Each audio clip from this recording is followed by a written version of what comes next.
way over 100, 200 clients so far, and that's a lot of clients. Hi everyone, I have Nithin with me, who's one of my clients, and he's gone from making $2,000 in his business to making almost $7,000 in the first 30 days of working with us. And before I get into all of that, I would ask Nithin to introduce himself and speak a little bit about his business as well. Hey everyone, my name is Nithin and I am in Melbourne, Australia. I was actually a nurse before I started this carpet cleaning business, and I have been working around 10 years, I would say, yeah, around about 10 years. Then I started this carpet cleaning probably with another company. It's a sort of franchise, but then obviously I would like to come out of a franchise and start something my own. So this is just a stepping that I started with a couple of months ago. And now that we have started probably just over 2 months, and it's going well so far. And the first 2 months have been way over our expectations, I would say. So he did a pretty good job getting all our clients and everything. All the advertisement has been spot on. So far, I'm a very happy customer, and see, here I am. Can you tell us a little bit about how you went from nursing to carpet cleaning, Nithin? How did you get into it? How did you find out about it? And what made you think that this was a good, a viable option?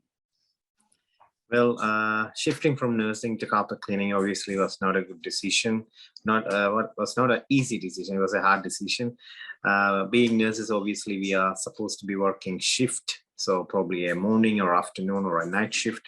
And I have a small family, small kids, so I wouldn't really like the shift work, and it was not going well so much for us. So I thought I'll make the move, and I thought of a lot of ideas. Then I thought probably cleaning is always going to be one of those options that's available and needed everywhere, regardless of what pandemic we are in. So cleaning everywhere is considered as a vital part of business. So that's why I thought then I'll sort of specialize rather than just a broad spectrum of cleaning. So I thought carpet cleaning, obviously a bit more specific and sort of industry oriented. So I thought I'll step onto carpet cleaning and see what it's going to be. And obviously it was not easy when we started. So I started 4.5 years ago as a part of a company. Now I've started my own, only very fresh, but still was a hard decision, was a challenging decision, but I think by the looks of it, it's going on track. It is in the right direction. So we're just sort of steering towards success. Okay. And how did you do any kind of research to see what's the industry like? What is the earning potential in terms of, how much you can earn every month and how you can, shift into your own business at some point of time? What was your research at that point of time? Obviously, I started researched about how much we can make as a carpet cleaning business owner, and there was various answers, and obviously the median range was about 5 to 10 grand a month at least if we are doing everything right. So obviously we can't make that much amount of money being what we were doing as a nurse. So that was a good decision. So roughly about, anything from 5 to 10 grand a month. And I mean, not the total revenue, but something that you can keep in your pockets, probably a good idea as a business. And what made you decide to go with a franchise or work with a franchise and go that route instead of starting your own business when you started off? And how did you find out about them? A franchise, I thought probably a bit more stability, and I was not confident enough to step on my own. Mm-hmm. So it's a very competitive industry, carpet cleaning, and there's a lot of big players around. Mm-hmm. So probably not a wise idea to step as soon as you start. You're going to start on your own, probably a bit overwhelming. So I thought I'll start as a franchisee and I'll buy a franchise, and that company that I bought has been around quite a long time, and I thought it provides a bit more financial stability if we sort of pay the franchise fees every month, and sort of the work comes to you. You don't need to look for work as long as you maintain the client. So I choose the easy way, obviously, but stepping on my own is an entirely different game. So you have to find work, you have to service everything yourself, you have to do all the administration and everything, invoicing, everything yourself. Whereas the franchise, they do all the administration and you just provide work to you. They can go and service the clients, and that's pretty much it. As long as you do a good job, that's all it matters. But that was an easy way, a franchise, rather than stepping on my own as a business owner. And are there any disadvantages or cons of going with the franchise? Because you spoke about the benefits, like they find the work for you and they take care of invoicing and all the paperwork and administration. Is there any working with the franchise and that people need to look out for when they think about that? See, obviously, franchising is not for everyone. Probably every franchisee is different. The way they work, the way they operate, the way they handle things. Every franchise have a different business structure, obviously. So you need to sort of research what you need to be doing in order to buy a franchise. So the main con, probably, I would say, is, see, the pros, obviously you will get the work. Cons, probably you don't feel the same as you do everything yourself. You feel sort of binded to a contract, so you don't feel that free, even though you're free, if that makes sense. So Yes. but whereas if you are on your own, you can do what you like, you can do whenever you want to. So I think that's pretty much the main con. So you just sort of legally binded into a contract which you don't really like most of the time. But I think that's what it is with every franchise. Okay. And would the earning potential, you were also sharing revenue with the franchise, obviously, which is probably eating into your profits? Yes, at the moment we are in the busiest time, Okay. considering the carpet cleaning, because December before Christmas, everybody wants cleaning. So we get a lot of clients from the franchise. Also, we get a lot of clients around right now. So it is a bit of challenging to service everything. We don't want any jobs missing out, but trying to service most of the jobs. But see, when it's get quiet, then that's what we are aiming to start as a new business owner, to get more potential clients to ourselves rather than focusing on the franchisee. So obviously my long-term goal is to move away from the franchise and be on my own and have somebody, someone's working for us as well. So that's a long-term goal as far as I'm concerned. And what's your percentage of time that you're dedicating to your franchise work right now versus your own business in terms of the job? I would say roughly it's 50-50 now. So so 50-50 now. So which is pretty good. Like I said, it's only been 2 months, and the first 2 months been doing pretty well so far. So touch wood, everything going on track. Okay. And can you speak a little bit about your investment into your business when you were starting out, when you were starting with the franchise? How much money did you have to invest at that point of time? What kind of equipment were you looking for? See, when I started off as a franchise, I already had the carpet cleaning equipments that I've already purchased before, because I was with another smaller company, but they were taking massive shares from the work that we were doing. So they were taking just about 50% of our total earnings as the part of the advertising campaign, and that's their profit. That's how they operated. So then from going to a franchise, even though that's a franchise, it's still a business model. So that's why I've choose to go with the franchise. Only payment or only expense that I had from a franchise point of view is the buying the franchise. So the franchise fees, that's about 25K initially. So that includes the whole thing that you would want to spend in order to start. Because I had all the equipments with me already, I didn't have to purchase anything, but obviously I have to have the branding done. Obviously I have to have the uniforms purchased. A lot of training schedules has to be done before we start, just to make sure that we are on the right track. We understand how this works. We understand the payment system. We understand the softwares that we use as a part of franchise. So there are a whole lot of things that we were learning initially before we started, but around about 25K was the expenses, I would say, as far as I can think. Okay. And in terms of the jobs that you were working on, Nithin, was there any kind of a challenge that you were facing, that from the jobs that you were getting from the franchise, or what was your experience of those jobs at that point of time? Sometimes, when you go with the franchise, because you are that franchise has been around, the expectations are really, really high. So you need to meet the expectations. And most of the time, the customers don't want to pay so much, even though we provide a high quality service, because the name's been around so long. So expect a lot with the less amount of money. That's the challenge that I have come across, because a lot of times people don't want to spend, but they would want to get a lot back, which is not going to happen all the time. Most of the time, we will try to keep the people happy, which is obviously customer service. That's a central part of the business. But sometimes, you do get clients that really have difficulty in handling the situation. So that's a, that's a part of being with a big brand. And obviously, when you start on your own, things are different because you decide the rules, you decide who to service, you decide what to do. So mostly control is in your own hands. Whereas being a franchise, the control is sort of shared half-half. Okay. And can you speak a little bit about your upselling process? Without going into the specifics of your price point, I know that your market is very, very competitive, and your price point is your entry level price point is a little low compared to other markets. But your average job ticket is still pretty good. So can you speak a little bit about your upselling process, how you upsell, and how do you bring up your average job ticket? See, first of all, as soon as we walk in, we see things that needs to be done, or we will see things that can be done probably on the same visit or the next visit. So we would want that customer as a potential our own lifetime client. And that's the first thing we would think in order to upsell.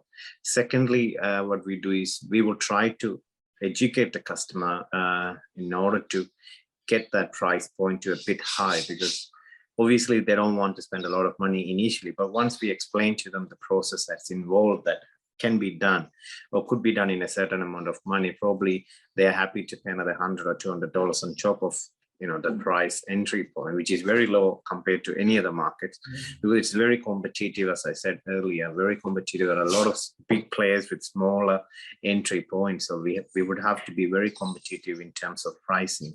But as long as you educate the client, you make sure you do a good job, then obviously you do a sample. Say we walk into a house for a carpet clean. Sometimes the job's for $80, $100 that we quote or estimate over the phone. We go in there, probably carpet's in a bad shape, or the carpet needs a little bit of treatment stains, or carpet needs a bit of sanitizing or pet stains. All that factors we consider it, and we sort of try and educate the client to say, see, this is what you need to do, and if you want to do this, we can sort of add that to our service with the carpet cleaning, and we sort of push towards getting that price point to another 100 or 150 on top, without making the customers upset or irritated. So trying to keep that balance is very important.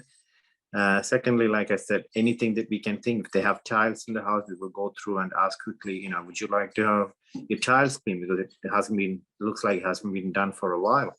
So probably most of the time they are happy just to have a quick chat and just measure and give them a price while we're there, rather than making another booking to come and do a quote another time. So which is having more success towards getting the job in a later time. Sometimes the customers are happy to do right then and there, so then we are lucky. So sometimes we get lucky, sometimes you just sort of push them a little bit and see what their expectations are, and if we can do a sample, and if they're happy with that, most of the time with the sample job they'll be very happy, so they will book it straight away. So that's the way of upselling. That's what I have done, and that's what I have been doing since I started. So I think that's very important. Thank you for sharing that, Nithin. Now that we've started running the ads, Nithin, what's your average job ticket or job price with the customers who are coming through the ads? I would say roughly $255 currently. Okay. And that's very good, because we have been doing before, when I was with another company, I was actually doing, my job average was $60. Compared to that, that's almost 4 times over, so which is pretty good. Okay. And we managed to achieve that in the 2 months, 60 days. That's pretty good. So I would say we're doing the right thing in the right track. That's good to hear. Coming back to your own business, Nithin, you're still doing it part-time and you're also doing the franchise work part-time. Uh, for your business, how are you getting customers before we started working together? I was only doing a very less Google advertisements at the time, and I was only expecting to get probably about 5 to 10 clients a week maximum. That's what my expectations were, and obviously I was not having my expectations met. And I was with the agency that were not directing me in the right direction. They were not doing the right thing. They're not doing the right job. So obviously I was not happy with the results, but still I was just sort of hoping, this is going to be all right. So they're going to do a good job, and obviously in another 3 to 6 months time I might get more clients and more leads. It never happened. So that's hence I changed from them and moved on with you, Amit, and it's been a good ride. So, if I remember correctly, you were making about $2,000 before we started working together, and this month we've made, or rather, the first 30 days we've made almost $7,000 during that period of time, and that was in spite of me pushing you to try a higher price point. And I remember we tried that for about 10 days or a little more than that, maybe 10 to 14 days. We tried that, and that didn't work out. What was going through your mind at that point of time? Because we ran the ads for the first 1 week and it kind of worked, and then I kind of pushed you to try a higher price point, and for 10 to 14 days that was not working. What was going through your mind at that point of time, and were you concerned? What kept you moving forward to keep continuing with the ads? See, I waited so long. so I thought 10 or 15 days or 20 days is not going to kill me. So I thought I'll try, I'll stick on to what I'm doing. And I believed, just believe, everything's in the right track, and we just sort of trust each other and sort of push ourselves together. And I think that's probably important, considering we are partnering with another business, or to get another help professionally. So I think that trust is very important. As long as we maintain and keep it, that is very vital. Okay. That's the only thing that pushed me through, just hoping it's going to work. Okay. And how many jobs were you getting before we started working together every month, Nithin? See, with my own the agency advertisement through Google, probably I would say a month under 20 jobs maximum. Okay. And under 20 jobs a month. Okay. So that was, and still that 20 jobs I'm talking about, not they're just potential clients, they're not actual clients. So they can be, so that's the 20 leads or under would be the sort of average, I would say, a month, and which was not enough, definitely not enough. But like I said, I was with another company, so I was getting some work from there. It was sort of all right for me to push ahead. So I was sort of trying to develop this in the side. But whereas now I'm sort of half with the franchise and half with our own business, which feels good, which feels pretty good. So I can imagine if I am going to be on my own, it's going to be even better. And what made you decide to work with me, Nithin? What made you decide to kind of reach out to me? What convinced you at that point of time? I see a couple of client testimonials, and they were pretty impressed with the results. And I thought, and they were in the US, so they were nowhere near me. So they were in the US and I'm in Australia. So it's two different parts of the world. But still, I thought I'll reach out to you and see, if you could help, if you have any experience doing something, some marketing in here. So that's the only reason I've reached out to you and see, there's nothing for me to lose. I mean, it's just a message, and that's all it takes. So why not? So that's why I've tried, and here we are. My other question is, during our first initial conversation, I asked a lot of personal kind of financial questions, about your business, what you're making and things like that. Were you concerned about, this guy I don't know him, I'm talking to him for the first time, and he's asking me all these personal financial about my business. Did that thought ever come to you, and how did you move beyond that? I thought sort of financial understanding is equally important when I engage somebody professionally so that they can know what my expectations are, what my actual current situation is. So I thought it was pretty vital to know each other better rather than I give you a figure which is not unrealistic. So then it doesn't give you an idea. And, we are not transparent from the very beginning, then no point considering another business to engage with. So that is why I thought, I'm not going to lose anything even if I share something, because I thought it's at the end of the day, it's just business and that's all we need to do. Just trust each other and yeah, go ahead. The other thing that I always face, no, I wouldn't say always, but with some of my prospects is that, people will come to me and they'll ask me, how much do you charge? And that will be the first question that they ask, and I take a long time. I ask a lot of questions about your business first. I try to understand where you are and what you're doing and, how things are going before I get to the price. Did that ever come to your mind that, I want to know how much he charges first before I, move ahead with any of these other discussions? Or what was your thought process during the whole initial conversation?